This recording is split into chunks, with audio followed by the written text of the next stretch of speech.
Special call meeting today, Tuesday, August the 9th. Call the meeting to order. And our first order up for discussion today is a proposal to have the county provide health care upon early retirement. Randy, as we've been looking into this, if you want to give us a rundown of the findings. This is pretty dry stuff, but it is what it is.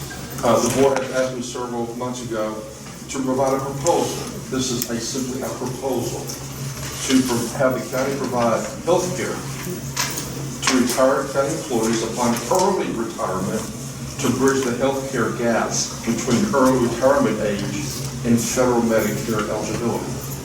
So staff has reviewed all the current defined benefit retirement plans and is proposing various options. And the proposal is passed. I'll get to that in a minute. This proposal has been reviewed by the county's ACCG retired consultant, Paul Bates, and the county's healthcare consultant, John Leggett, MSI, for workability and concurrence.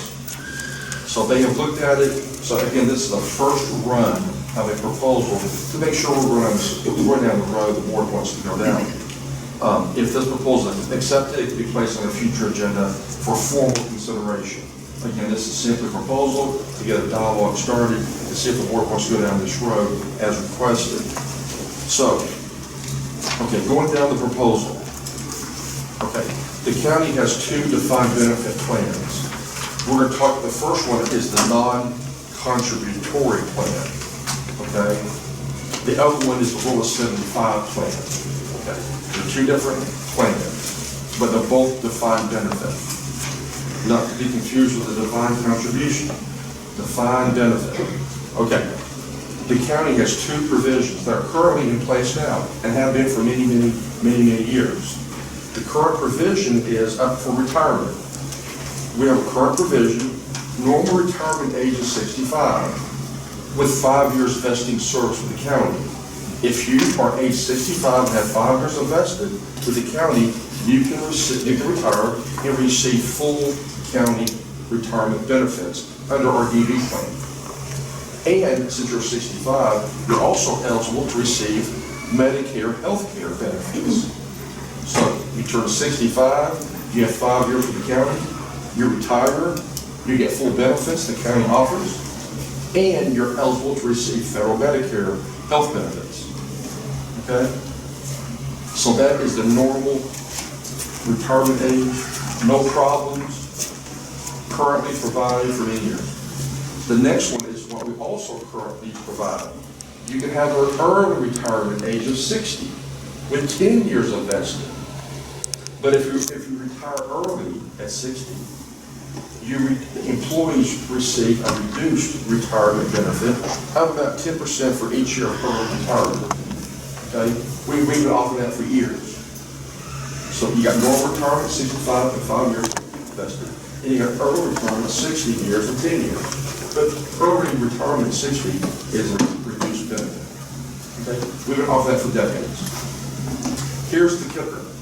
However, the retired employee may not be eligible to receive federal Medicare benefits, and therefore cannot afford to or is willing to take early retirement that we offer because they don't have access to health care. That is the crux of the problem. So we're thinking about having a new provision added. Again, we're not changing the defined benefit plan we're not changing the plan at all. The plan does not change.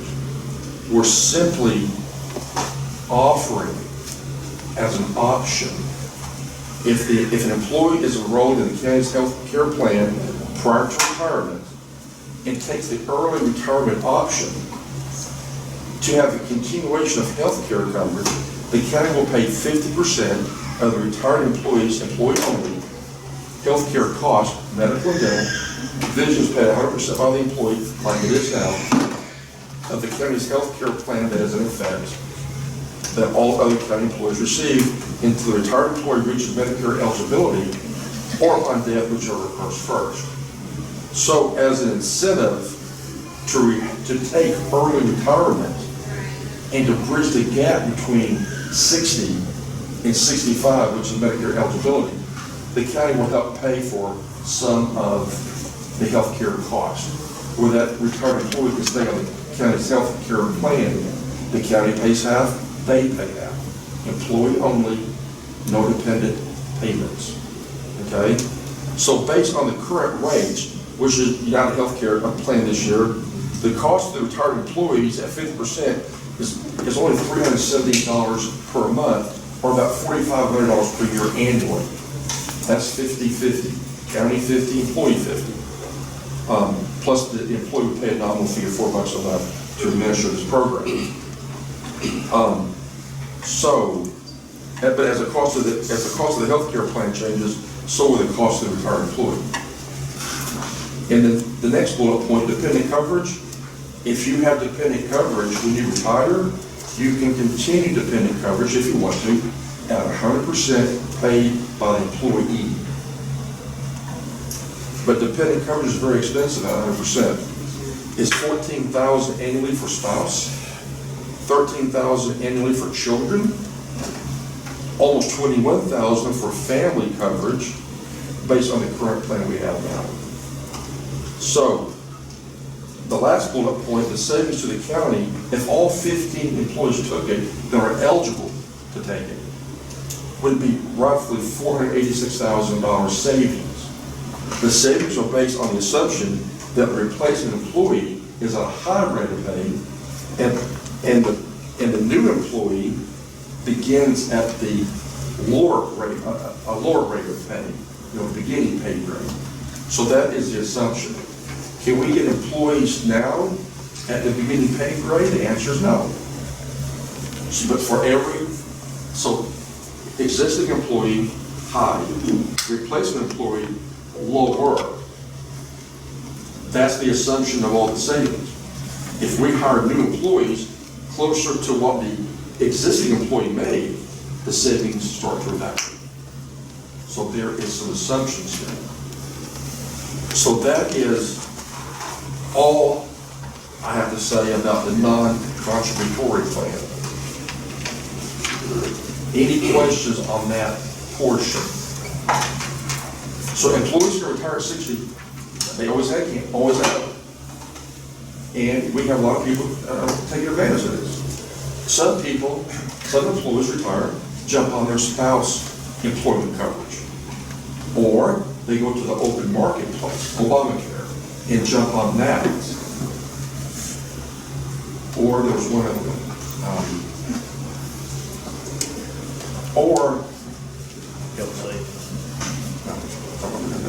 Okay, so there could be other provisions that have the county jump on the market, Obamacare, or jump on a spouse coverage. And people are doing that without any incentives at all. So my first question is, does the board even want to incentivize early retirement at the age of 60 and bridge the health care gap from 60 to Medicare eligibility at 65? It seems to be a cost savings at face value. But if you start hiring people closer to the replacement, if replacement employees are being paid close to what the existing employees made, those cost savings start to happen and quickly. And as healthcare increases in cost, so will the cost of all this stuff. And there are other factors I'll get into later. So that is one plan we offer. We're only solving one problem. Getting health care from 60 to 65. And at 65, everybody's on their own, as they would be normally, to get health care at 65 and paying all kinds of supplements. Would it be feasible to offer a one-time payment? That's what we it's not all the time, it's not continuous. Sure. They do it one time. Sure, this would be like as employees become eligible, then as a matter of course, every year they would take advantage of it or not. A one-time shot could be an option. They keep it open for maybe a year or two and then close it. So I think we need to look at how many employees are near this age. But right now there's 15. that are eligible now, and some will be, every year, some more come up. Yeah. And when they reach 65, they drop off. So it's going to be a moving target. Some are added, some drop off. But right now, there's 15 employees that can take advantage of this option right now. Or if we did like a 5-year after Yeah. employment, they can see what that. The disadvantage to us is all of that institutional knowledge walking out the door. Okay, there's pros and cons. There's institutional knowledge walking out the door. But walking in the door, younger, more educated, highly sophisticated, and that can, and people, you think they have institutional knowledge, but they don't. Okay? A lot of people want to retire. They want to retire right now, but they don't have access to health care. Therefore, they're staying on and being somewhat better. So if you drill down and think about it, there's all kind of gremlins in here. Okay, So did employees ask that this be brought forward, or a commissioner, it's a commissioner's idea to look at this? I was asked by the commissioners to bring this, to just bring back a proposal and see what it would look like. I think we talked about that in Various retreats, January. yes. So again, my staff and I have had a lot of meetings on this, talked about it. This went through like 20 revisions to get to where we are now. There's a bunch of gremlins in here. I asked people, do other counties provide this? Other counties provide for retirement, not a problem. But what I keep hearing is counties our size do not offer the gap in healthcare coverage from 60 to 65. That is reserved for the bigger players, the bigger counties in metro, who can afford to do this. Makes sense. And then when we did our due diligence, first question was, are you insured? Do you have a healthcare company? Are you self-insured? That makes a lot of difference. Well, we're not self-insured. We have a healthcare company. Oh, well then my plan over here wouldn't work with yours. Okay, I get it. So there's probably 50,000 ways to skin this cat. But what I heard was counties our size do not typically provide health care coverage for early retirement. Okay? But everybody offers retirement. Everybody offers early retirement. But the health care thing is kind of an anomaly. And a lot of corporations don't. A lot of private companies don't. So I guess my question is it doable? Yes, it's doable. You bet it is. Is it affordable? I think so.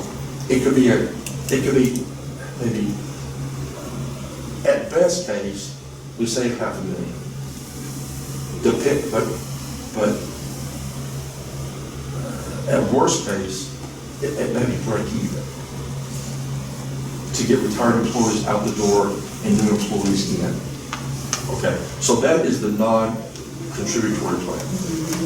Now we go to the contributory plan, which was Rule 75. Okay, that adds a little bit more complexity. So here's a current provision in this DB plan that we've offered for years and years and years. Here's the current provision. When an employee's age, minimum 55 years of age, and the years of vesting service total 75, the retired employee can receive full retirement benefits. Employee must opt in at employment commencement date, and the selection is irrevocable. So the day you start employment with the county, you have to say yes or no. Once you say yes or no, you can't change it forever. Okay? So under this provision that we've offered for years and years, somebody can be with the county and they reach minimum 55 years of age. If they worked here for 20 years, 55 plus 20 is 75. they meet the rule of 75, retire at full benefits. But when you're 55 years old, Medicare eligibility for health care is 10 years away. So it's, even though we offer a benefit, it's hard for some employees to take it because they need access to health care. Okay, how do you access health care? One, jump on your spouse's coverage. Two, get another job with health care. That's the one I was thinking of. Get another job with health care. Or go to the open marketplace, Obamacare, and get on your own. Okay? So, here's the crux. It's the same problem. The employee might not be eligible to receive Medicare health care benefits and therefore cannot afford to or is willing to take this early retirement option without access to health care. So how do we bridge the health care from 55 to 65? You know, previously we talked from 60 to 65. Now we go from 55 to 65. The question is, does the board want to incentivize early retirement at 55? If you do, we can add a new provision. Again, this is not changing what we have now. This is simply adding a new policy. So if employees enrolled in the county's health care plan prior to retirement and takes a rule of 75 prior to age 60 to have the continuation of health care coverage, the county will pay for 10% of each year of the employee's health care cost, and it goes up 10% a year. So at 55, county pays 10, employee pays 90. The next year, 2080. The next year, 3070. The next year, 4060. And when you reach 60, it's like we talked about earlier, 50. And you can see those costs are pretty sizable. But if you're at 55 years of age, you're retired under the rule of 75, you're at full retirement benefits, so to bridge the health care gap, the county could pay a percentage on a graduated scale from 55 to 60 to get you, to help you stay on health care. And some of those 15 may be under the rules. No, there are 14 additional So there are employees. 14 Additional employees under Rule that 75. are under the rules. Correct, that could be eligible this year to take it. So you can see in the little graph, for example, at 56, the county pays 20, the employee pays 80. The employee is going to pay about $7,300 a year in health care for employee-only coverage. And the county would pay $1,800 on a graduated scale. Okay. So again, dependents like the old is like the other one. Dependents, if you're at dependents, you're 100% cost of the retired employee, and those are pretty sizable. The savings to the employee, if all 14 took it, would be about $533,000, assuming the replacement employee is hired at a lower rate than the employee leaving. Okay, that's a big assumption these days. Okay, other information. If all of these 29 county employees took it, that's $1 million in savings, assuming the new employee coming in is paid at our pay grade of like, step one. Okay? So if that can't be reached, savings start to evaporate. In subsequent years, more employees will be eligible to participate in this benefit. When employees are added, at 65, they drop off. So people are coming and going, coming and going. So it's kind of a statement. Some counties offer this past 65 years of age, and they're screaming and hollering that it costs too much. Of course it does. Why not drop it at 65 and let the employees get on the federal Medicare and pay supplements or whatever happens? So basically, the health care plan will be changed a little bit to add a retiree class. There's other gremlins in here. Okay. Right now, we do actuarial reports. Okay, every year. And this is not, it's not exciting, it's not fun, but we have to do this every year. Okay. To make sure we have enough money in retirement plans, we budget every year for retirement. We budget right at $2.3 million a year just in retirement. And we use a vast majority of it to pay retirement bills. Well, the actuarials are based on, certain people leaving. But if we incentivize retirement, more people may leave, which will change the assumptions in the actuarial reports. Right now, we're 94% funded. That's really good. That's really, really good. So refund our future liabilities. However, that's based on certain actuarial standards. But if we offer incentives to employees to retire early, more employees will retire, and those actuarial information needs to be readjusted. And that 94% might go down to 90. It might go down to 88. It might go down to 82. We don't know. But Paul Bates, our consultant, is running those numbers. We don't have them yet. But if we implement a program like this,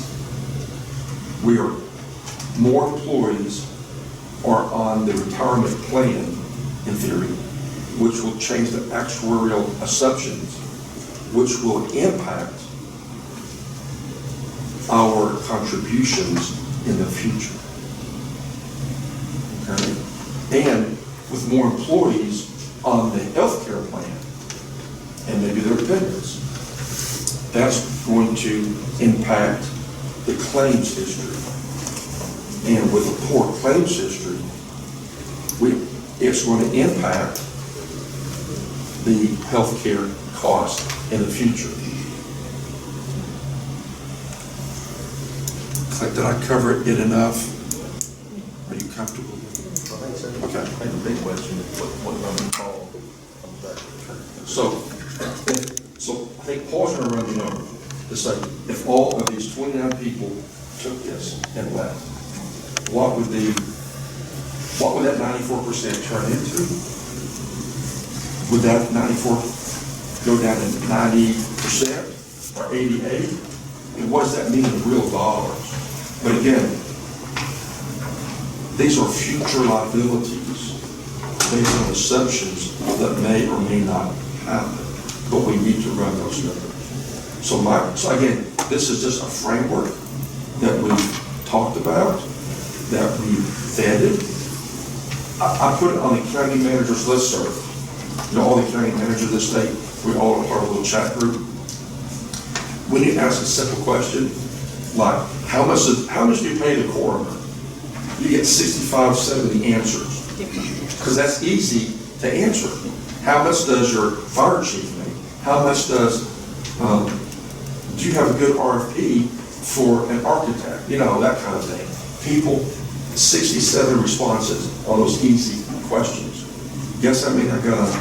Do you offer health care for early retirement to bridge the gap between early retirement and Medicare eligibility? Guess how many responses I got? 3. One said, don't do it. And one said, don't do it, it's too expensive. One said, go down this other road, but the other road is self-insurance. And that animal down there, Because we looked at self-insurance. it's a whole different animal. So when 3 county managers responded, don't do it, and everybody else was silent, then that confirmed they don't do this kind of thing.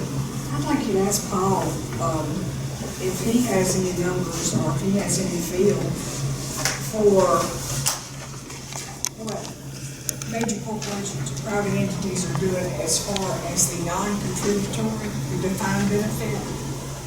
If they are put way more from the retirement than they go to contribute. In other words, the private sector. Right? I know a long time ago, people were getting away from the DB plan and getting more to the DC plan to avoid that huge liability. But now I'm seeing them come back to the DB plan. It's going to be as if it Okay. Again, I think it's a good employee recruitment to say, hey guys, if you work for Harris County and if you stay for 5 years, you're vested and you get, depending on how long you stay here with us, you get a monthly amount for life. And we just increased the multiplier. So now, beginning July this year, people are getting a higher multiplier effect. So that is a reason to stay. Vesting is only 5 years. The multiplier is higher. The longer you stay, the more you get every month for life. Interesting, again, we spent about we budget 2.3 million in retirement every year. We spent about 1.8, 1.9 of that, paying all of our bills. Okay?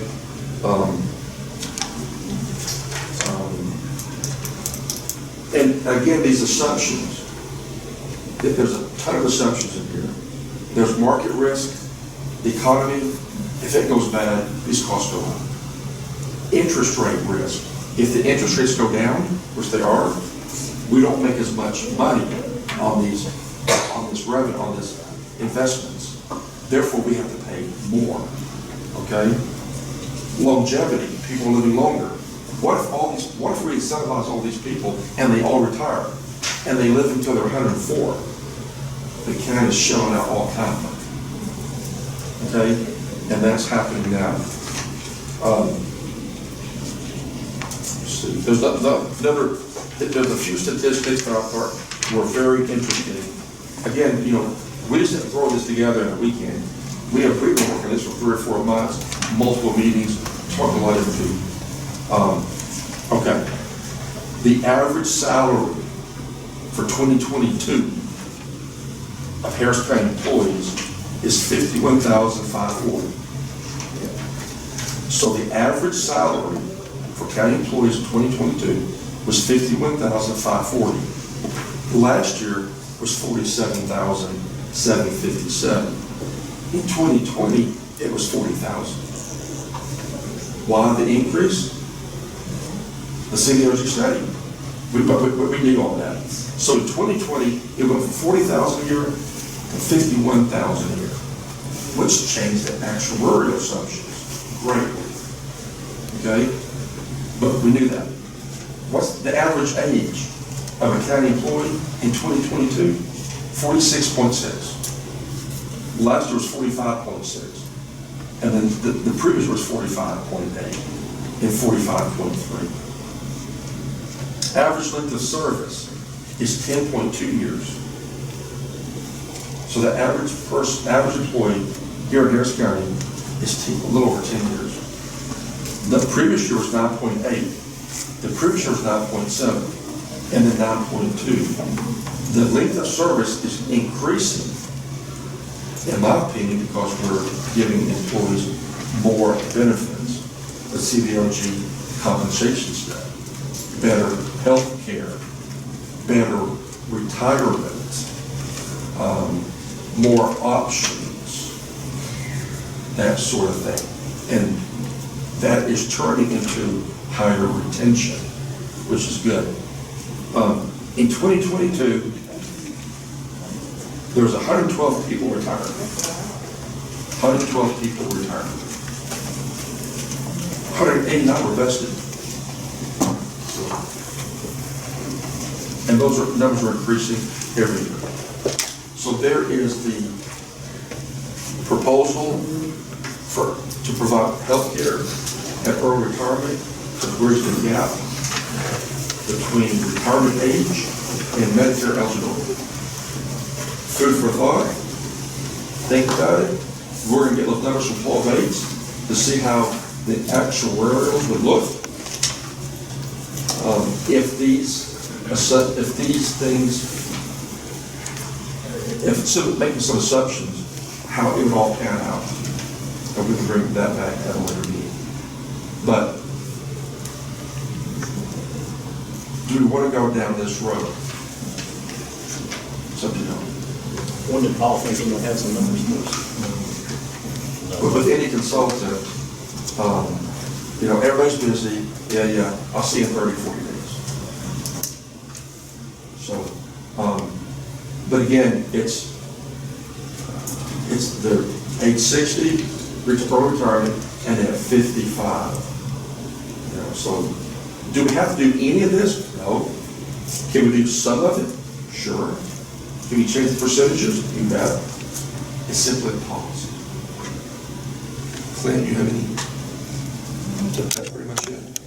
I don't want to get really.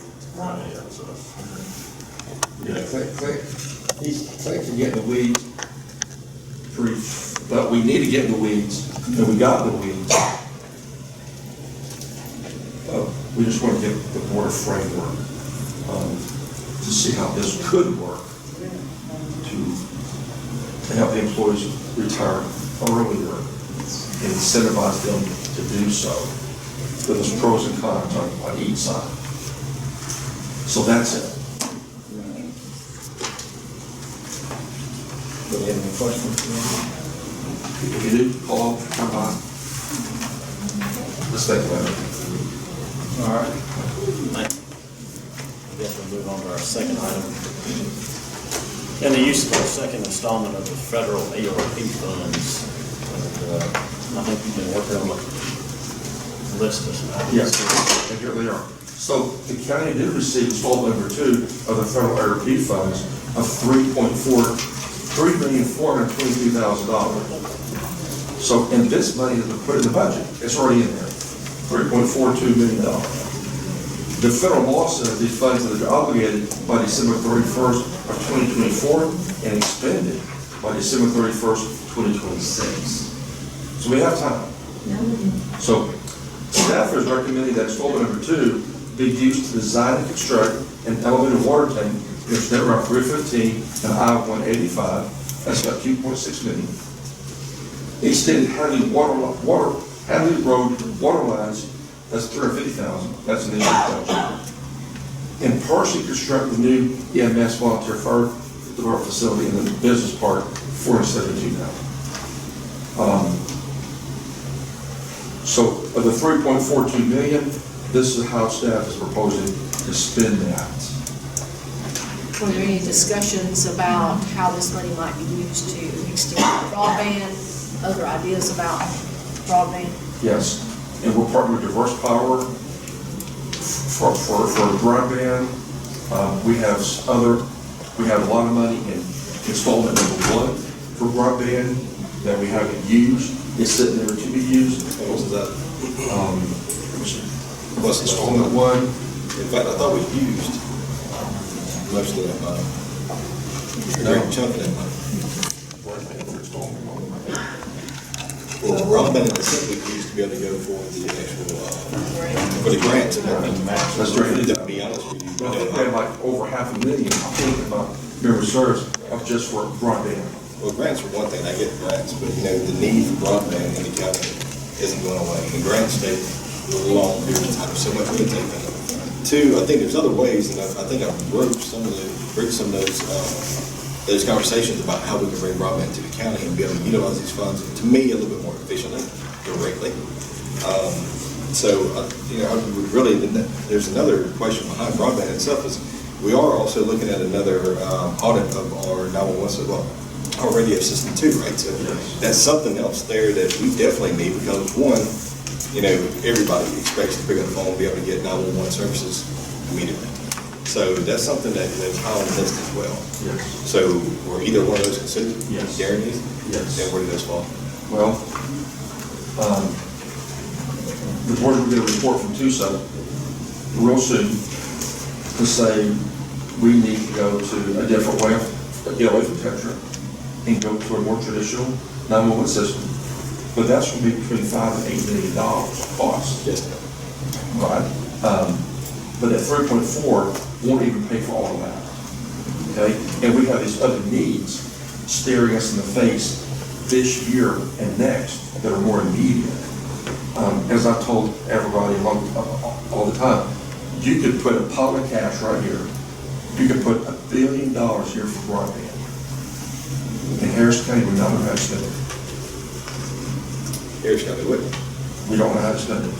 And we partner with Diverse, and they'll be in 3 years. Well, I think that's a little. Diverse is only part of the county though. Correct. The other part of the county But- that's outside their footprint. And we've been talking about this for years and years. No partners are coming up to help us. So I could have a whole pile of cash here, When you said that there's no. and I have no way of understanding. I see this every day. I see broadband every day. I brought this up multiple times. I've even got, saying that it was either one, and that's where it wasn't legal for me to be able to do it, just because I'm a network engineer and I build this every single day. I'm like, I build greenfield, I bring in the brownfield, I do edge outs. I know exactly what it goes to do this.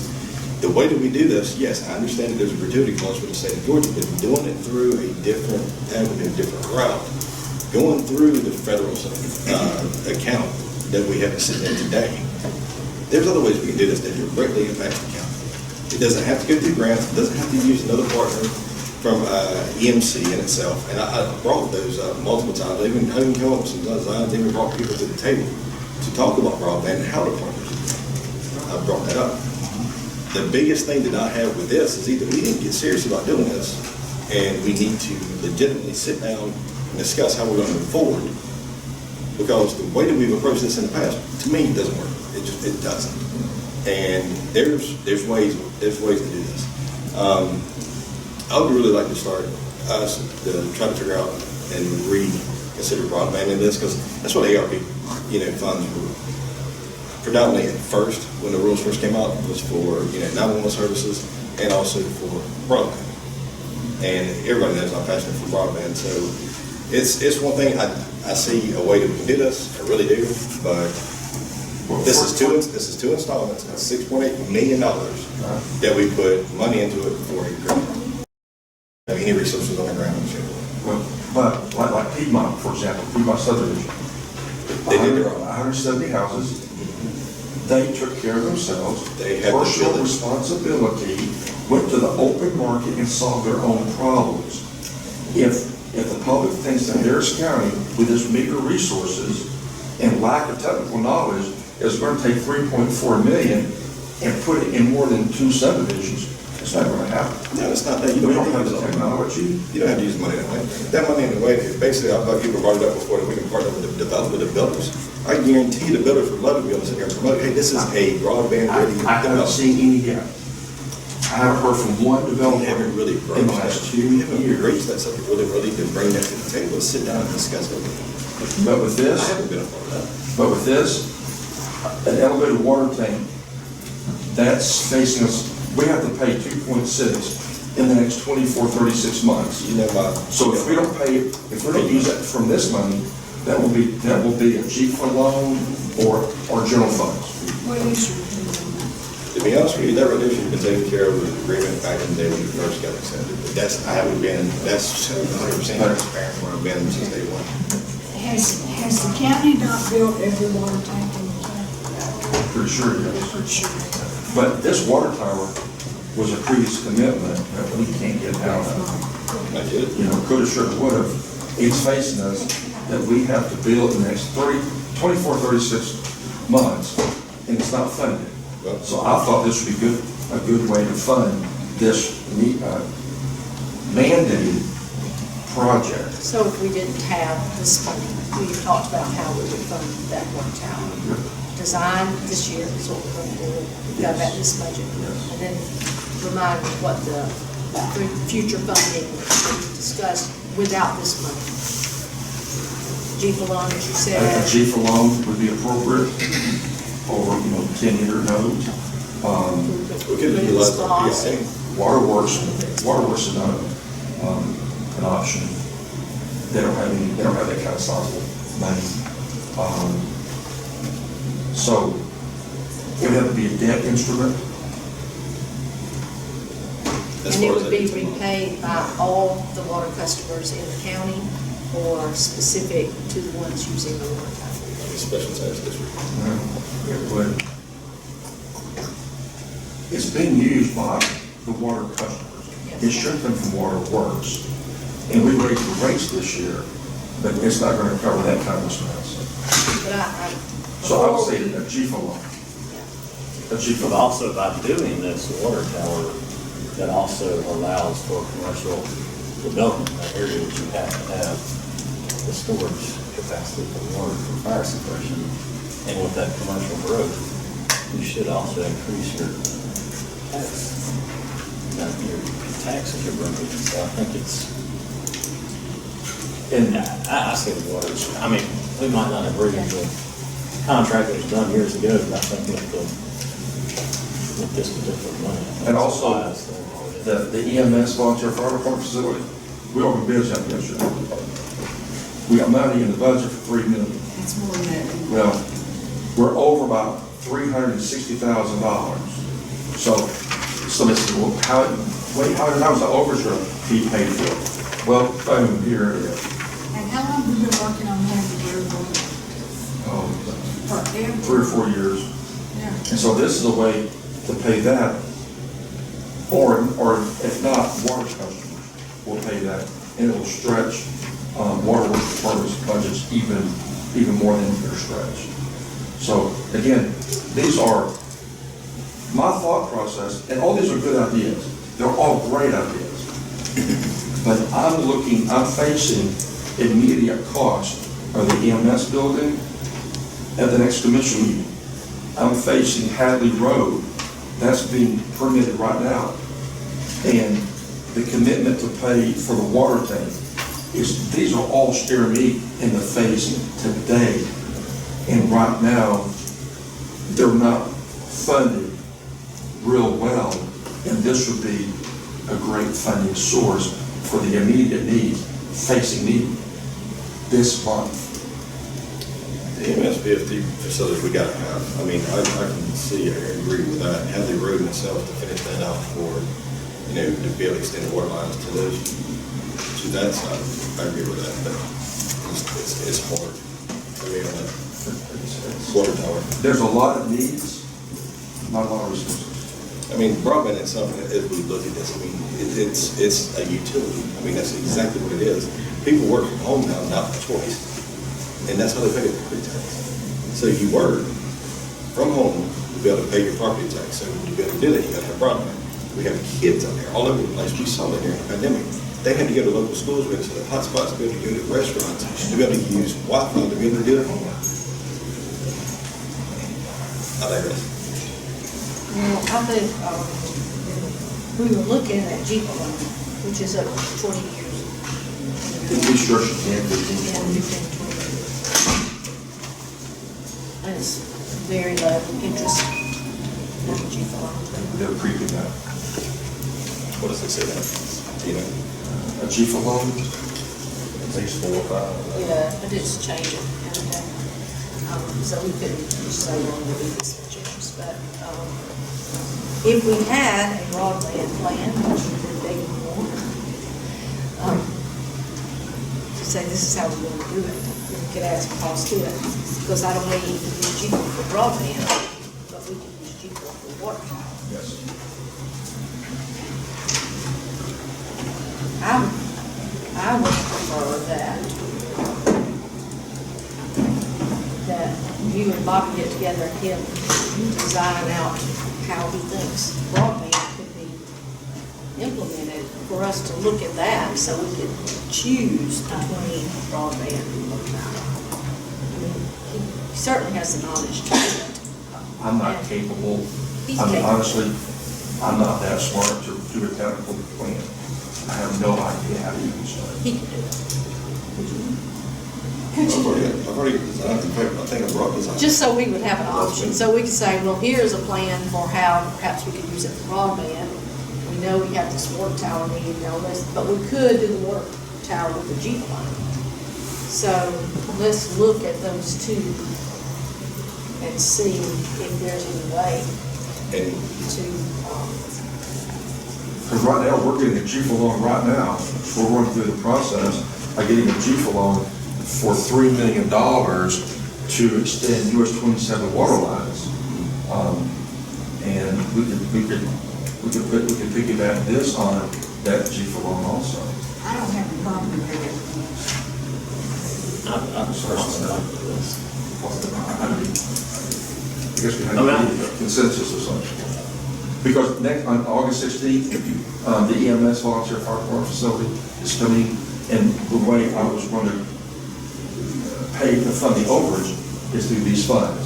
If that's off the table, then I'm going to find another avenue. I don't think that one's off the table. I think just Is it the 2.6? just the 2.6. Okay. How could we use that for broadband? If I knew the answer to that, then I'd know whether I wanted water tank for broadband. Or even towards 911, 50/50 or however we want to do it. We've got both of those we got to look at, and we seriously have to look at it. It's not something that's nice to think about, and, one day we might be able to, approach it, but I'm sorry, but, I hear so much of people saying that, they want to move to the county, but I get it, they're expecting services, but the people here already don't have it. And they're being forced to do something that is outside their control. And I get that, but we don't get this money. That's $6.8 million to pay over 2 installments, and we've got no grant on it. So when's TUSA's report? When did we get that report? Would you do it like that about 10 minutes ago? But I haven't had time to read it. Can I say that, maybe? I'm staring compared to the last one. I don't think it's changed much. I'm going to give it, well, I'm going to look at it first and make sure, but then TUS is coming to present it. It might be as early as August 16th, if I can get to it, or it could be the first week in September. But TUS is going to present this report and answer questions because we need to make a decision on our 911 system. What we have now isn't working, and we need to migrate toward a more industry standard system. I don't have a problem with the Patty Road and the fire department, those two. So I can move that 2.6 to a GFA loan and just move the 2.6 to broadband. If we knew what to do with broadband. Or just Like you leave- said, or we just don't have a leave it. plan on it. Or just leave it in the federal account, and you don't have anything to it yet. We have to go 2024 to obligate it, and the 2 years later to spend it. So we have time. We have time, we have time. Is that okay with you? Yeah, I mean. I know you like it it is, but Yeah. is it okay with you, Commissioner Langston, if we just wait on that piece? We don't have to make that decision today. Right. Go ahead and make the other two decisions. Yeah. As long as you don't ever argue for anything. Anyway. Right now, I'll just put in the broadband category, Yeah, I will say. I wouldn't put it on there. I wouldn't either. or I'll just just, leave it. Just leave it. It's sitting there, Let's just leave it. and it would either be That way we're not shooting. possibly broadband. immediately. yeah, Or now, whatever. yeah. I will say, I mean, I understand y'all are passionate about broadband, and I think in the past, this county used to do more to bring the county forward other than broadband. And we still have a lot of dirt roads in this county. The county used to go around and pave dirt roads and bring everybody up to a nice paved road, and we haven't paved the road in at least 4 or 5 years. I mean, I think there's a lot of other things we need to look at before providing broadband, and I think broadband should be up to individual companies to do themselves, and not, at this point, not a government responsibility. Well, now that you bring out the paved roads, the board did approve 5, and we paid for 2. Of course, I couldn't get one in my district.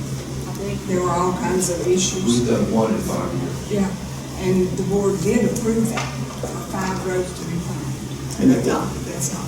And I understand what you're saying with roads and everything else, but if we're gonna bring the county up, we don't need to just bring one asset up. We need to bring the county up, to me, as more efficiently. We need to bring it up. And that's what it's like. I think if you ask people, do you want your road paved or do you want broadband, they're gonna say broadband. But You got some ladies that probably disagree. I live on the north side, it's bad. But, I just wanna know what our options are Yeah. before we make that decision. I mean, this money can be used for anything. It can be used for any purpose. That's right. So, let's see what other options out there. We know we can do it with GE funds. Yes. But Just see what those are. So Hadley Road is a go for 350 and 472 for EMS volunteer fire.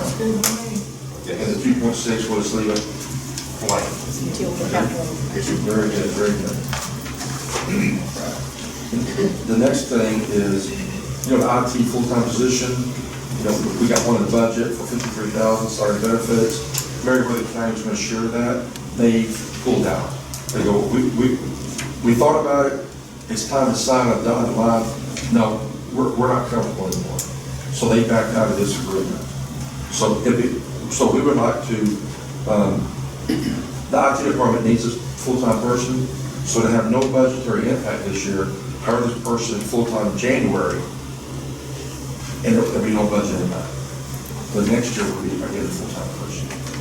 So how did it change from us needing that half-time position, and that was sufficient, and now all of a sudden we're going to go full-time? We always needed a full-time person, always. But we were settled for a part-time person. What is our ticket though for just basic IT? Things are running behind schedule. We have so much to do, and there's not enough people. Okay. And we're adding more and more technology. We're taking credit card payments. Well, so there's like, and we need more computers, more printers, more desktops, more firewalls, more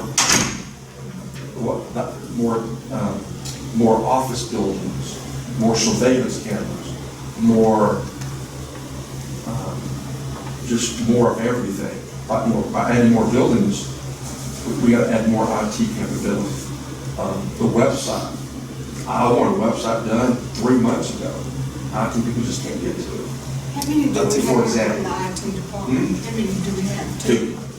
But IT help that stuff, HTML, they don't do websites. No. Everybody wears many hats because, I do a lot of things I shouldn't do, but I write press releases. Should we have a PIO do it? Sure. But I write press releases. I update the website because there's nobody else to do it. So should the IT people be doing the website? No. But there's nobody else to do it. And I see us falling further and further behind on all of our IT needs. I've been trying to get credit cards at solid waste and public works for months. We got to stand in line. I want Elgin Park to have, the lodge to have internet capability. Well, we have to deal with MediaCom and other people to get there. And 2 people just can't do all this all over the county efficiently. So everybody's waiting for services. So do we need a full-time person? Yes. We're going to settle for a part-time? Yes. So the need is not changed. But my goal is to hire this full-time employee effective January 1st for half a year to have no budgetary impact. And if we start into the broadband business, we need more people to help with that. I wouldn't expect for IT to help with that. Or to answer basic questions. So my goal is to hire this person January 1st and make him full-time county employee. For this year, I have no budgetary impact. For next year, he'll be on the books for, your share will be on the books for full-time. If that's not an issue, we'll move on. Or if it is, we can keep talking. Again, but this is any department. Any department needs, well, save some.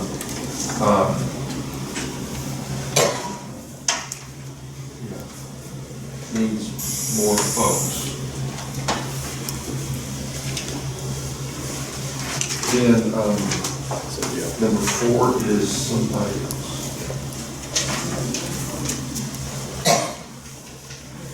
Then I can go to number 5. She's here. She's Okay. here. Yeah, she's here. I'm gonna figure out where I'm at. Hello, everybody. Hello.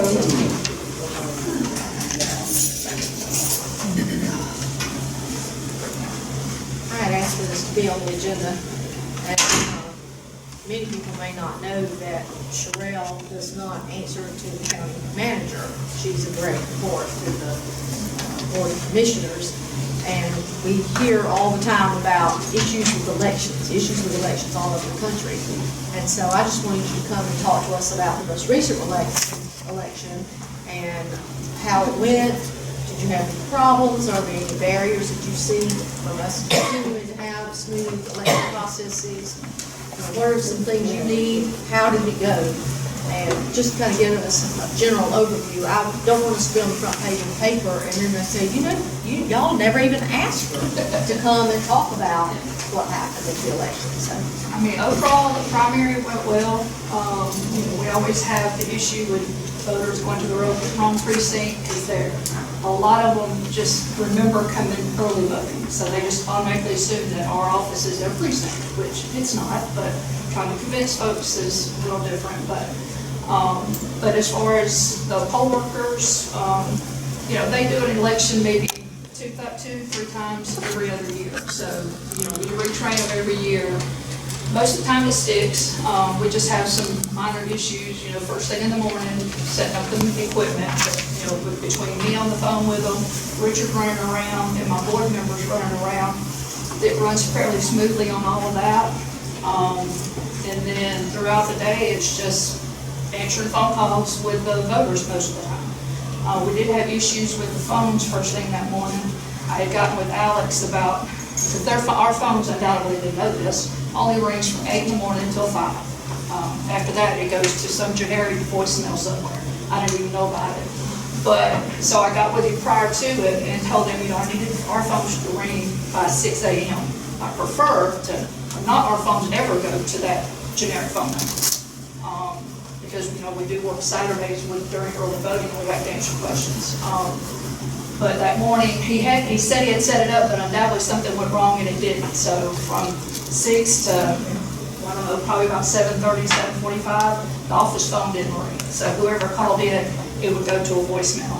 I had my cell phone going, Richard had his cell phone going, had my personal cell phone going. So we were taking calls from the poll workers, so we had that was covered. We didn't have any issues with any of that. They were going to get us. It was just a matter of starting, especially at 7, voters were going to start calling, want to know where they got to go. So we had that issue, but it did get straightened out. So, and now our phones continue to ring in our office, so we don't have that issue anymore. so it doesn't anymore roll? It doesn't roll to that generic. As far as I know, I've been able to get on the phone and take calls before 8 o'clock. So I'm assuming that means that it's. You couldn't call out either. Couldn't call, I don't think I could call out either. No, it would do like a busy signal or something. So it was weird. I've never had that before.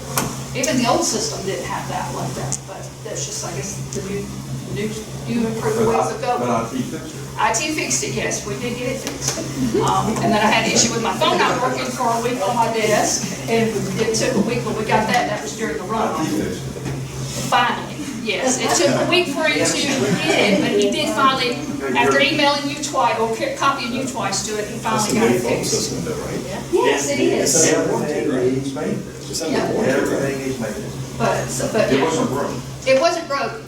We had a power surge, and we still had, all the other phones in the office were just not mine at my desk. So you couldn't transfer calls to my desk. If I had to answer the phone, I had to go to Trish's desk and answer it, which tied up her phone.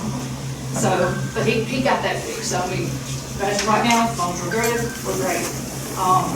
But we didn't have any major issues with anything. The election night went well. All the scanners work? Scanners worked, the machines work perfectly. I don't care what people say, those machines were not hackable, and they work very well. We just extra equipment, more bulky, more processes to it, but overall, it was. And we had a great, turnout. And then the runoff, of course, was a lot slower. Very few people showed up for it. But it was only a Republican runoff, and it was all statewide, so got lucky there. But just waiting now for November to get started. And your new offices are. Love it, love it. We get lost over there sometimes. Nobody knows we're there half the time, but we we're shared with some of the departments, with some of the school things, and so they're still having meetings over there, here and there. But overall, we're left in that wing by ourselves pretty much. And voters know where we're at. They love the idea that we have a big cafeteria to early vote. Perfect with voting, they love that. They go, but y'all are happy to have this bigger area. I said, well, yes, we are. So, but yeah, it's very nice. So when do you gear up for November? When will you start? We actually already started getting all the database, all the stuff ready for the databases. The city of Hamilton has special election too that we're putting on the ballot. So they had their qualifying week before last, I think it was. So that I had to send that information in. But they're in the process now of building, the Secretary of State of building our databases. And then once that gets sent to us, I have to proof it. Then I send it back to them that it's okay. And then they send the project a copy to me, and then they send one to our printers, who then sends me a list that says, here, tell me what you need to order off of each one, and then we get that going. So technically, we've already started. And then early voting starts October 17th through November 4th. So then we have the 2 Saturdays, October 22nd and 29th. So we're gearing up, ready to go. And I got a new sign supposed to be coming in. I got to get to the school and find out exactly where we can put it, because they've got that historic marker for Carver High School is coming in, and I think they kind of want the whole side over there where the cafeteria is. So Mr. Couch and I have got to figure out on the other side where to put my sign. So, but I think it's coming in the next couple of weeks, mid-August. That's what they said. So we're glad to get that up. The 2 signs we put at the end of the road has helped people know where we're at, so that's good. We've got 2 blue ones, one coming north and one coming south. So people know where we're at. We'll get a few people here and there every day coming by to either change the registration, or a lot of them have come through, of course, school starting to get their a copy of the registration for school for residency verification. It's been convenient because Ms. Slate's right down the hall from us, and that's who handles it. So they get through with us and head straight down to her. So it's really good. I thank y'all for that place. So, do I have any questions? I just want to see if you were over there screaming, No, we gotta have this, and this was terrible, and not too much about it. No. We're good so far. Well, thank you. You're welcome.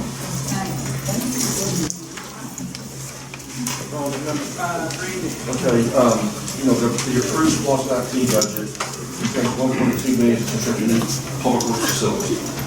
1.2, it was a SPOS 19 referendum done in 2018. Okay, so the 1.2 million isn't enough in 2022. So, to begin this project that's been planned for a while, we hired Berkshire Architects from Columbus to design the project. Design meetings have been held with the end user, Public Works, myself. We've had 2 meetings so far. One was, last one was just a few hours ago. And a preliminary concept plan is being developed. Right now, this is the beginning of that concept plan. It's a 4,000 square foot public works facility with fenced-in pole barns, washdown station, and material storage. Tentatively located on about 5 acres within the county-owned Hamilton Business Park on State Route 116 behind sturdy buildings at the end of the existing paved cul-de-sac.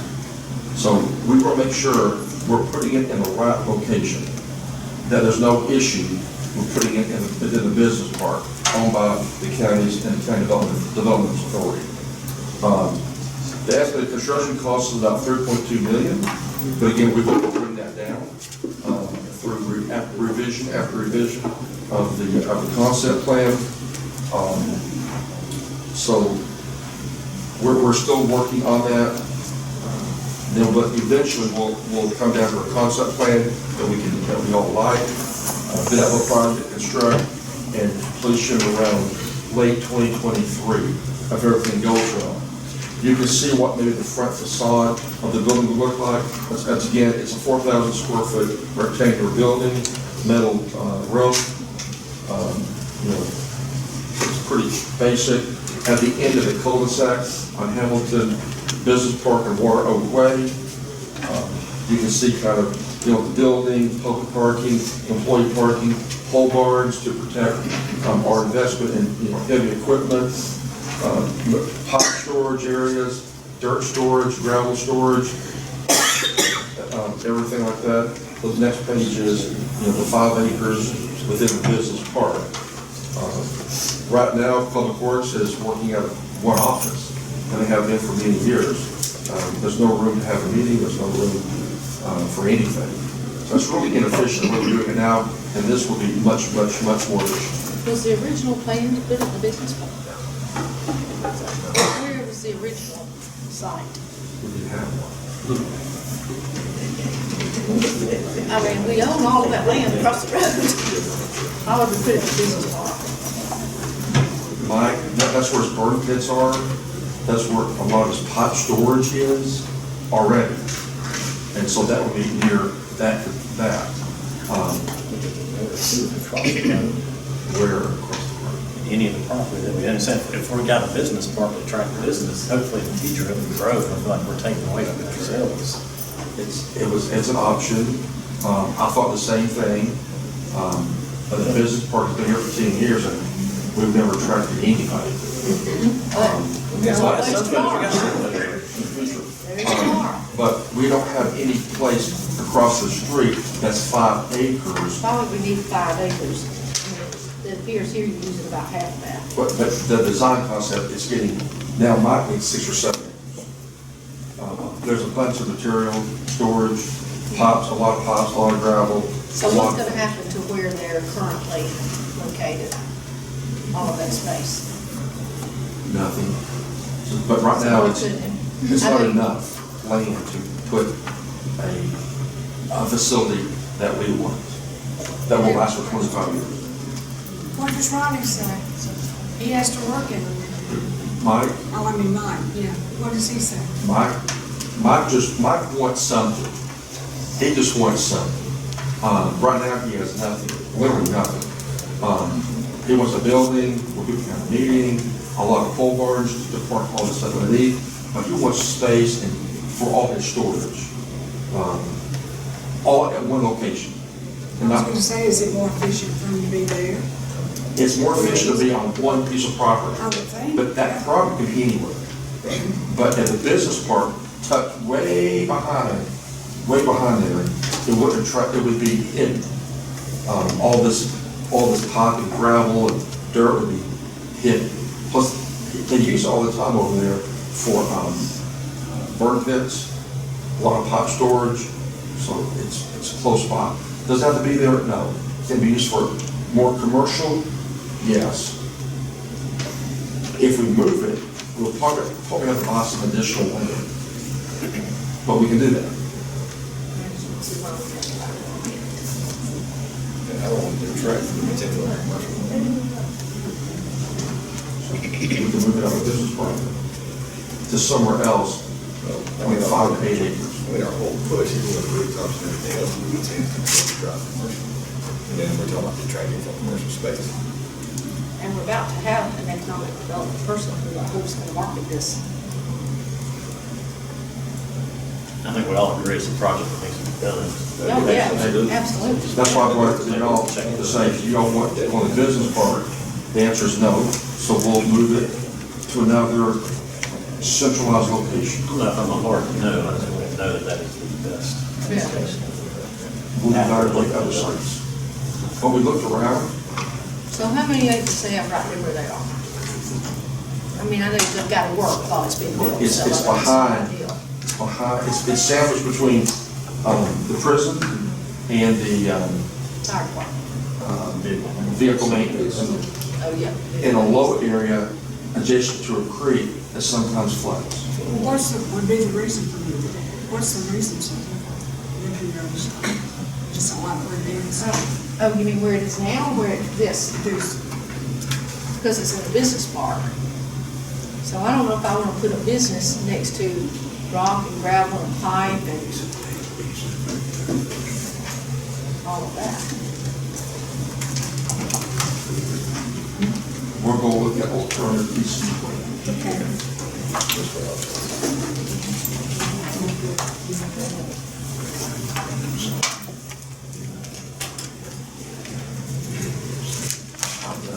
All right. So that takes us to our next item regarding the general discussion with our UDC, the Unified Development Code. At our last meeting, it was voted to turn down, reject the proposed UDC. So there's been some discussion about bringing the UDC back into the works again and starting the process over. Since I'm almost done, this is such a important subject, and I would prefer that the full board be present when we discuss this. We aren't making a decision tonight. It doesn't matter, he should be part of the discussion. Every commissioner should be part of the discussion.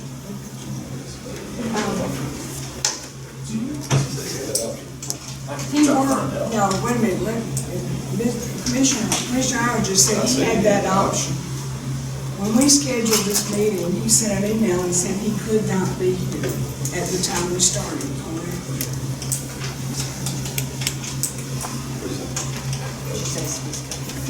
Well,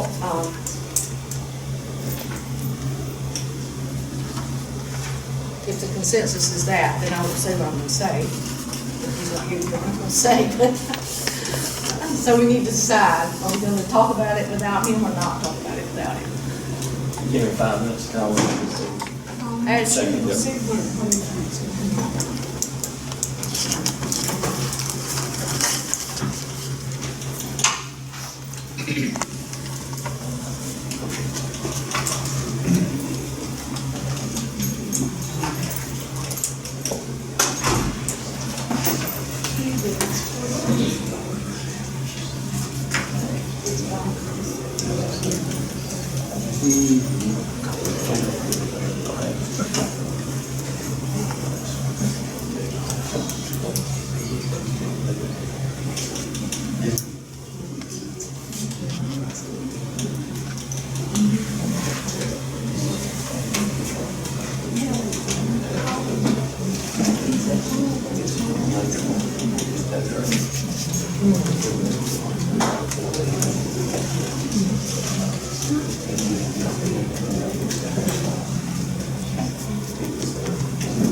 thinks.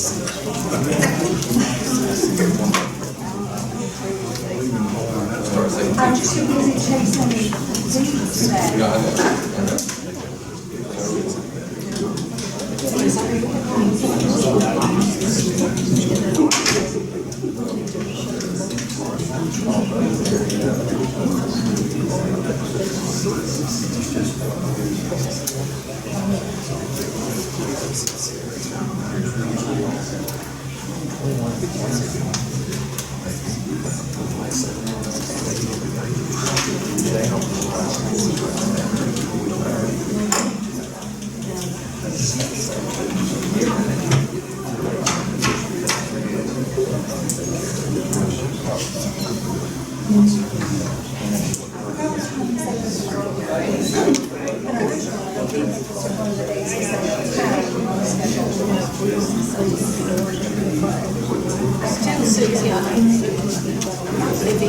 If it's a practice, because he can't hear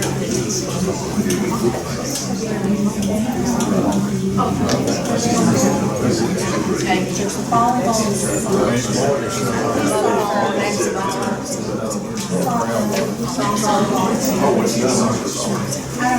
know. It's coming about. We didn't have all the Big,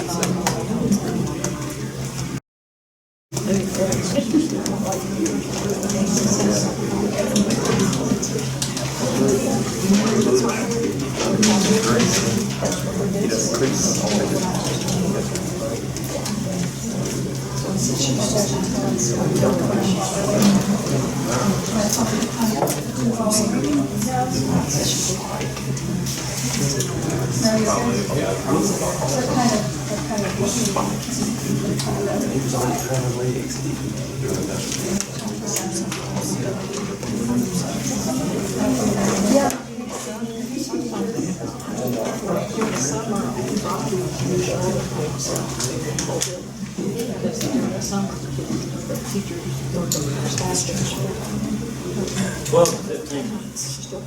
what did we say, still there?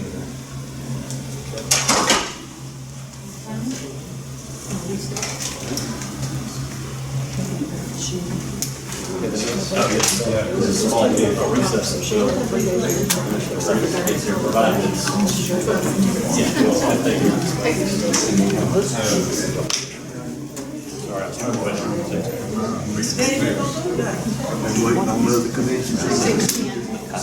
Was it recess till 6:10? And the library is closed, so if anybody needs to go at any point,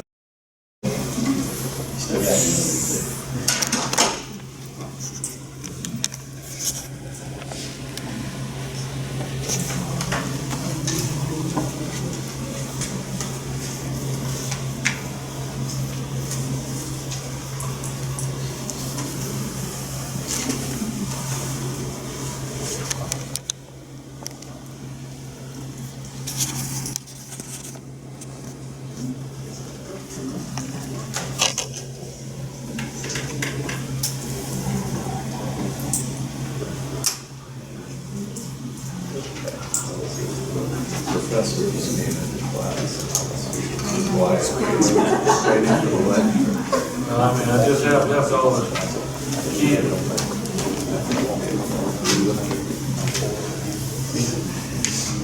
School back in session's tough.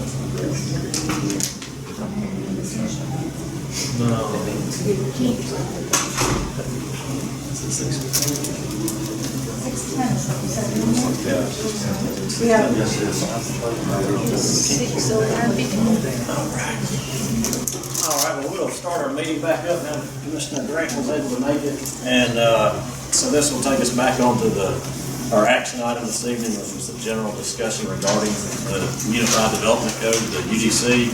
Our last commissioner meeting, the vote was to turn down, reject the proposed UDC.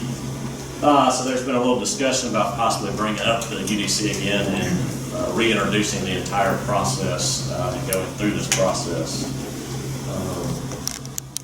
Are there any comments from the board this evening, or questions? Or?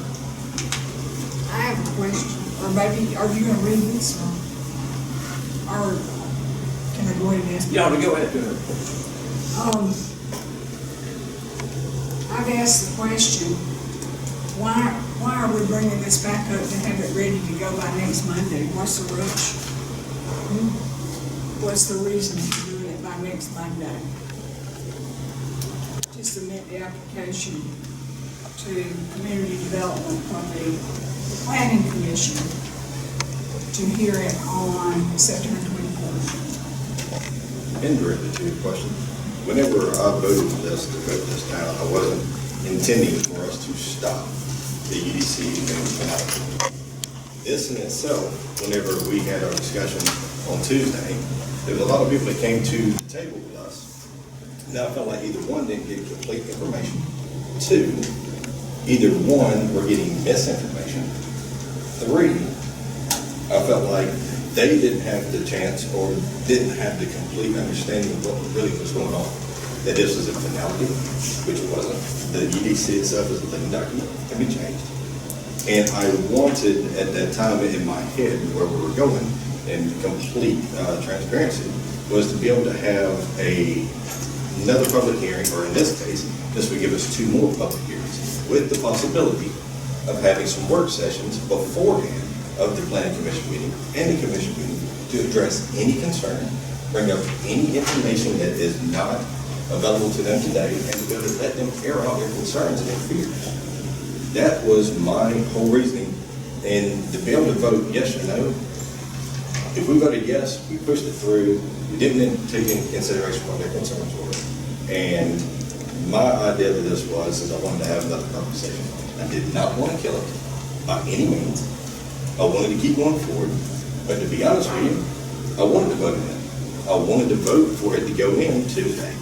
But having everybody that came up to us, airing their concerns, voicing their issues, I wanted to have more public meetings and possibly have more work sessions to be able to air those concerns and be able to address them.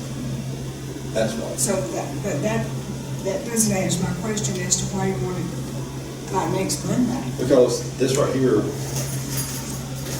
forgive me if I'm wrong with this, but the way that this is already in timeline, there's nothing wrong with this document. There's a few points in subject to this document that is in question. Outside of that, if I'm not mistaken, what was the 15th, to be able to keep us on schedule? Because I was not trying to derail us from schedule. Already proposed schedule. This isn't changed. This is not trying to speed up the process. This is not trying to circumvent a process. This is actually putting in 2 more public hearings. And I was actually going to ask if the board wanted to, if we did put this back up, to be able to have work sessions before each of the planning commission and even the commission meeting beforehand to answer questions.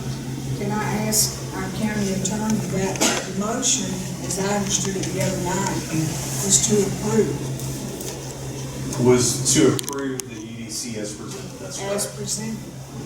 So it was voted through to deny that. Correct. Yep. So you have to start all over. But that, correct me if I'm wrong, when you deny that, it is the law. The current proposal on the table goes away, correct? Correct. So if a future board, in this case, this board, after that action, wanted to look into updating its zoning ordinance again, it can do so, but it must go through the entire process that is laid out both in its code of ordinances as well as the ZPL, zoning procedure law of the state. Okay. My question is, the document that we denied, is that the one that's going back through the process? I don't know. Nope. Well, I don't know either because, Well, we don't know if we get public hearings. I believe that's why this was put on the agenda to okay, well, discuss. I'm just asking for some clarity here. Because 2 of the commissioners haven't bothered to contact me or talk to me about it. Since that I would think it's a courtesy. But anyway, so what would we be putting forward? What would we be putting forward to the planning commission? So, I'm asking the question of anybody that can answer. okay. So it doesn't matter. If you can answer it, please. What would be going forward? In trying to answer that, what is different this time for the night we started over the process versus the past 2 times? If we just started that process in With the same document that was the denied. same direction.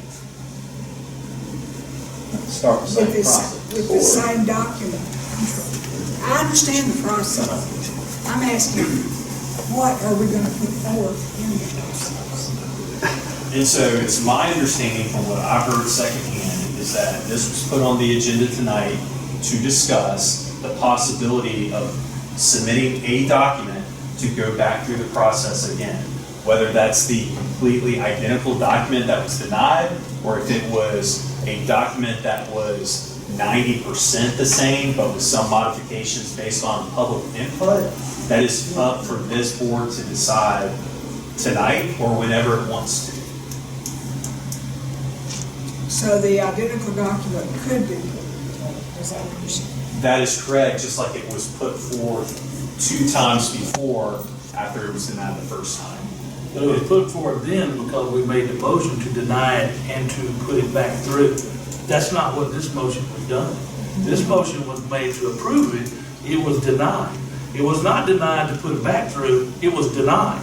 The last two times, it was denied to put it back through and go through the process and get input. That's not what this last motion was. This motion was to approve, and it was denied.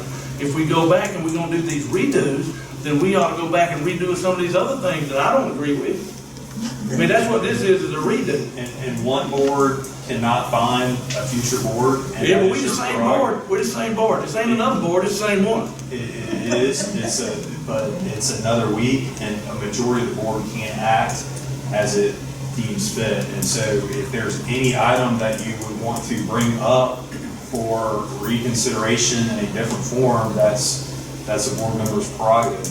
But to answer the question on prior votes, I'd have to go back and look at the minutes, but I do recall that although it was an intent to look at it again, the vote at the time was to either approve or deny, and it was moved to deny it with the understanding that it would go through the process again. That was discussed, but I don't believe that was part of the vote itself.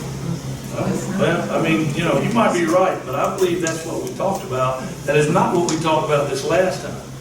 Now, I don't have a problem with three of them wanting to do what they want to do.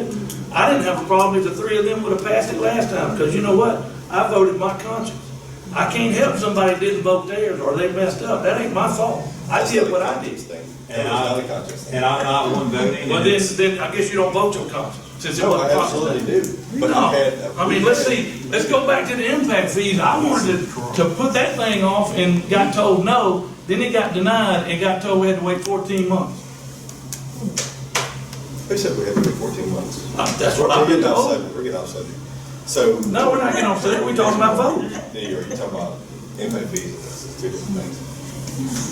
You're right, you're absolutely right, Bobby. I'll tell y'all what, y'all three do what you want to do. My attorney, personal attorney told me not to get involved with this in case we get sued, so y'all three make y'all decision. And I'll be right here and be a commissioner. Number one, Mr. Chairman, if I may speak. Yes, ma'am. I was called and asked, did I mind if it be put back on the table? I said, no. That's all I've had to do with this whole thing. I didn't call any other commissioners.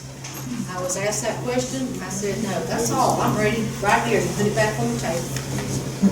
I was asked if we're going back to impact fees, why would I want to vote against something that the majority of the board, although that was asked prior to the vote, didn't approve? Well, we could ask the same question here. Why would you not want to do something that the majority approved? But anyway, this UDC has 364 pages. And we disagree, I think, from all the discussion on just one or two minor issues. Why would we throw all of that work and money down the drain for a disagreement on one or two issues of a 364-page document? Now, some commissioner, Rob, I think it was you that said you didn't understand it. You have a master's degree, especially in social studies, and I've gone back and looked at this thing, and I've encouraged people to download it and read it. It's a simple document. It has 4 chapters. Most anybody who has about a 6th grade reading level could understand this document, and I have a reading degree, so I can say that. So I don't know what you don't understand about it, but, I mean, if we're gonna get personal, as you have done tonight, but 3 commissioners asked that it be put back on the table for us to reconsider. That's part of our rules, is it not? That's correct. It's not really a reconsideration.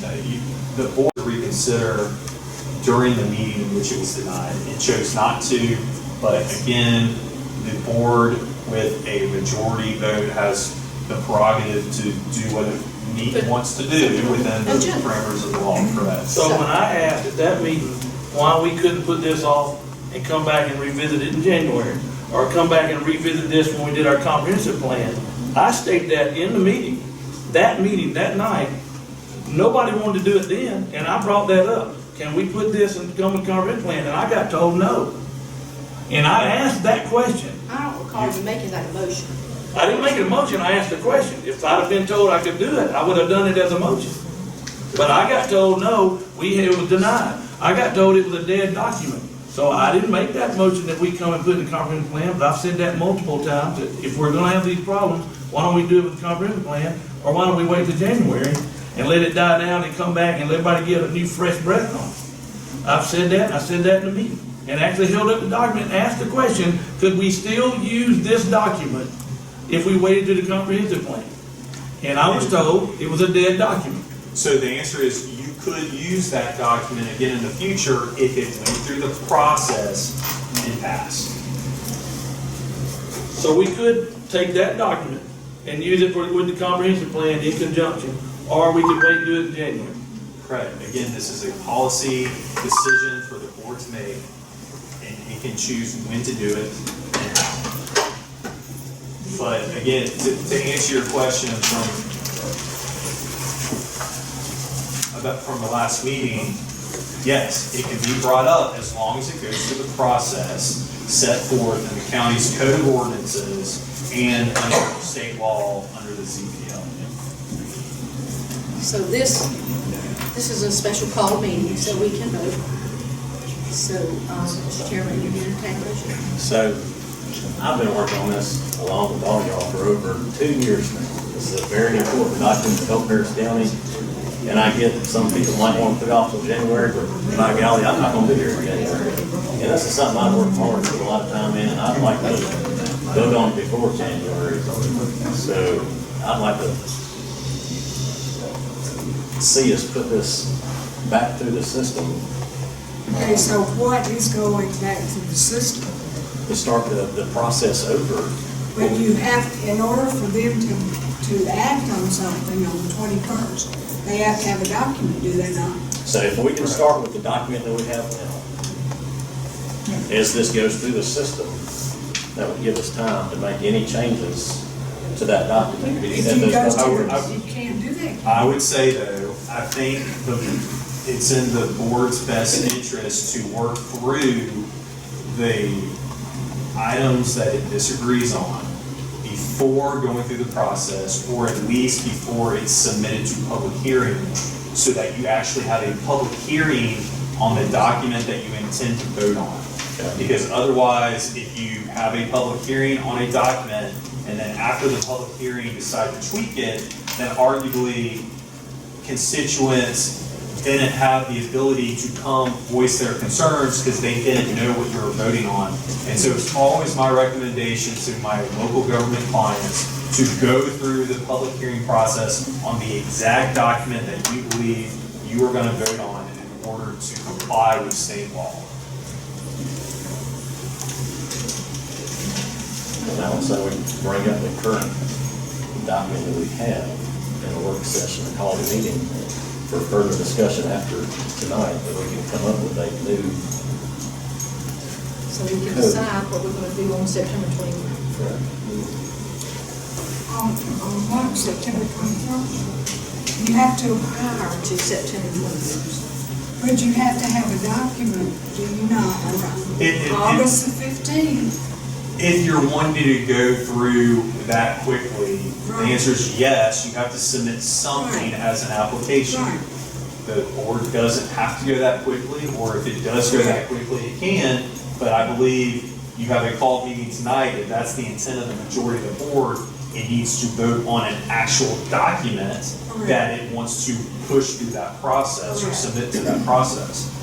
And so, you know, if there's a discussion tonight, or if the board wants to discuss different options, I believe Brian and Lee are here to discuss considerations based on public input.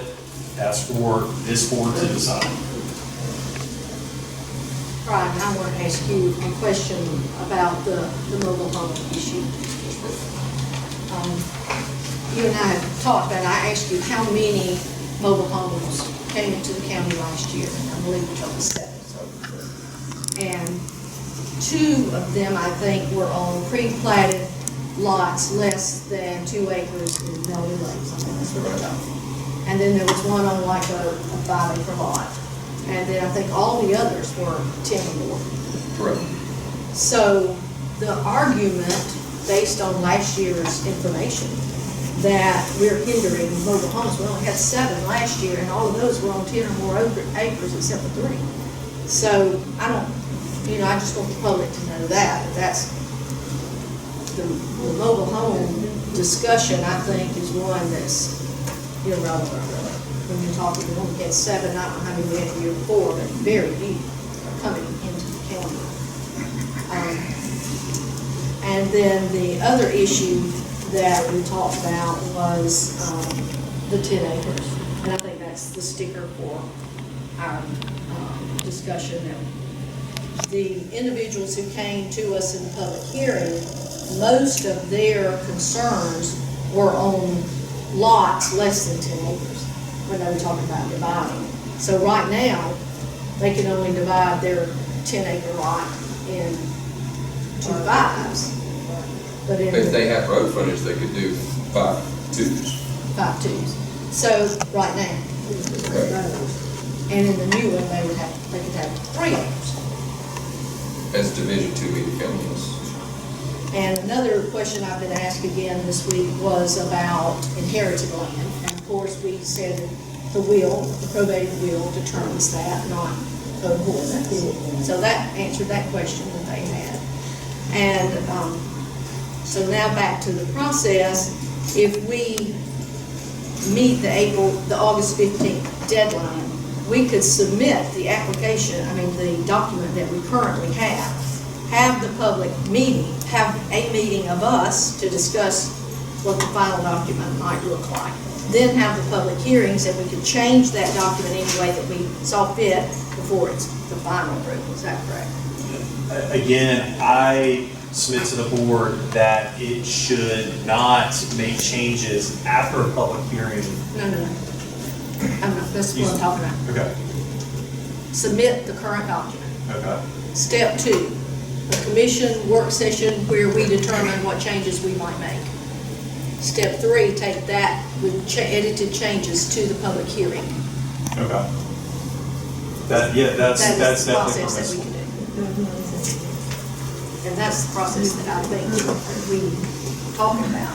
And I could just possibly delay to September 21st, and there's, Yeah, that part's not. another option is you can discuss those changes tonight or at a later meeting and then submit the document through the application process that y'all decide on after that discussion.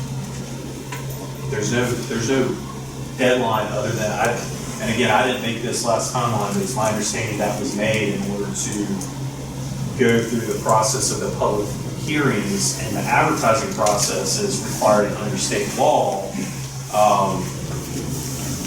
as soon as possible, but it doesn't have to be that way.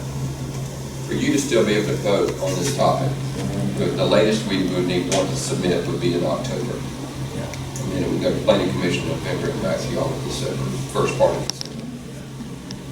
So you've got time to discuss these items before we push this thing right back out the door on Monday with a document that, in my opinion, I agree with him that we need to have that document ready before we start pushing it through. That way, it gives the public time to look at it over the next 2 months as well, 7 weeks as well. Okay. Not just us. So I guess as a board, we need to find some time when we can get together and meet, discuss this. Well, correct me if I'm not wrong, I think we already did that, and then the board came to a consensus to put the document through, and then the document got voted down. We already did this, we already discussed it, we already compromised and did with the chickens. We had a consensus of the board with the 10 acres, consensus of the board with the 10 acres mobile home. We had all that, we've already done this, and then when it came to voting, it got denied. We've already done that. 3 of us want to do it again.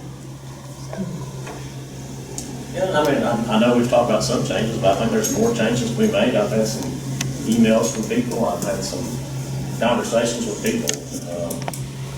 So, we'll work with y'all and make some changes. And, it's ridiculous to work on something for 2 years and not get it passed. So I'm willing to go and meet again and find something that we can work on and get it passed. Everybody talks about the government, how slow they are, waste money. Well, here's a perfect prime example wasting money if we don't complete this. I mean, We it's, didn't waste $100,000 on them fees because you said, that's right, I don't think we did, but you have to have a UDC in your county. And the one we have now is flawed. Our staff says it's flawed, we say it's flawed. It's flawed. Our consultants say it's flawed, our builders say it's flawed, I think we all agree that it's flawed. then we need a new one. Well, and the one we have right now, it's flawed. That's why it got turned down. It has 364 pages, and it appears that there are only a few things that we disagree on. Those few things are the things we've been disagreeing on for about 2 years, and we ain't come to a compromise on them yet. I mean, I hope we do. I think we can.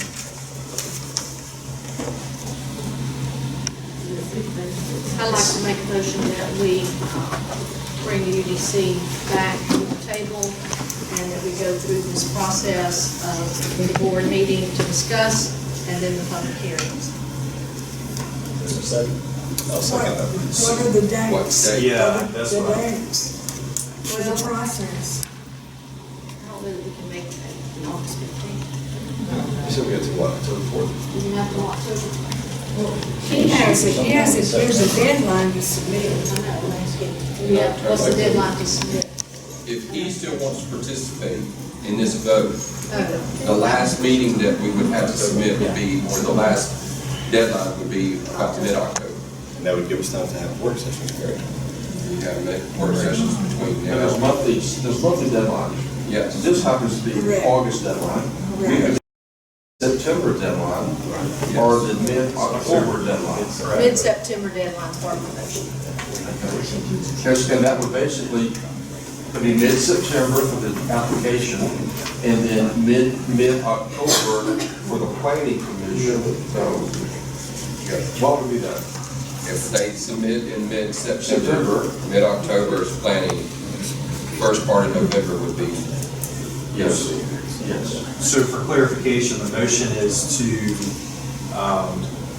have work sessions and then at some either called meeting or regular board meeting, vote on a document to go through, be submitted? Is that how we've done it in the past on this? That is how we put it in the past, yes. Okay. Yes. Say that one more time, please.